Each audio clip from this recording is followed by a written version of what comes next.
Hi there, can you tell me who you are? Hi, how are you? My name is Michael Arcieri. I'm a sales manager with Eckman Recycling.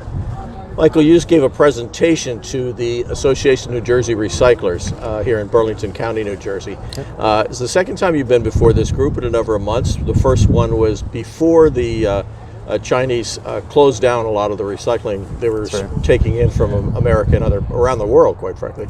And now you're back where there's been some experience with this. They have indeed closed down their borders to a lot of the material that we were sending before, recycled materials.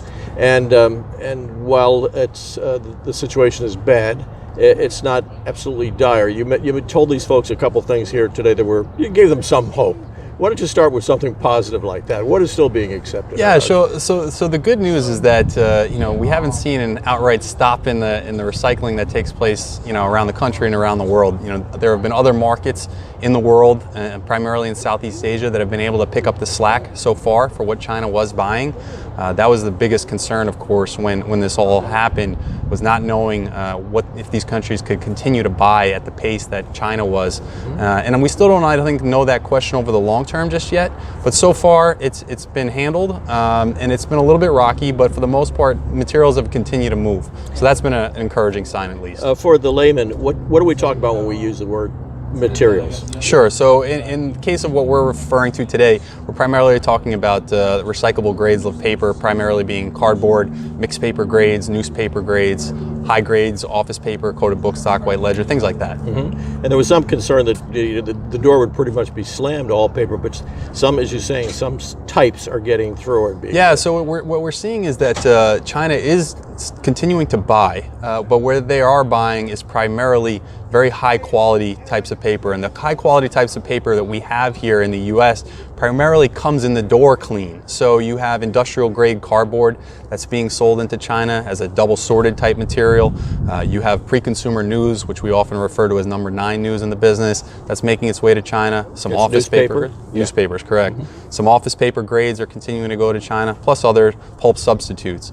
So we are certainly seeing materials get there. There have been some stories we've heard about rejections taking place at the port and big financial problems for certain companies. But nonetheless, though, if you have good clean materials of that nature, you can still get into China. Okay, but that's probably a small percentage of everything that used to go there, right? Overall, it's definitely a small percentage for sure. Okay, Now, what's the implications been so far for recycling programs in the United States? I think everybody has to reevaluate the entire economics of recycling and really have, for the first time, maybe a very serious look at what facilities are charging to process recyclable materials, primarily in the form of single stream. In the not too distant past, there were a lot of facilities that used to purchase loose single stream. Single stream being? Single stream recyclables, yeah. All in one bin together, bring it into the door that way. That's where people separated their newspaper and other paper from the rest of the garbage, right? No, well, correct. All recyclables, paper, plastic, metals in one bin.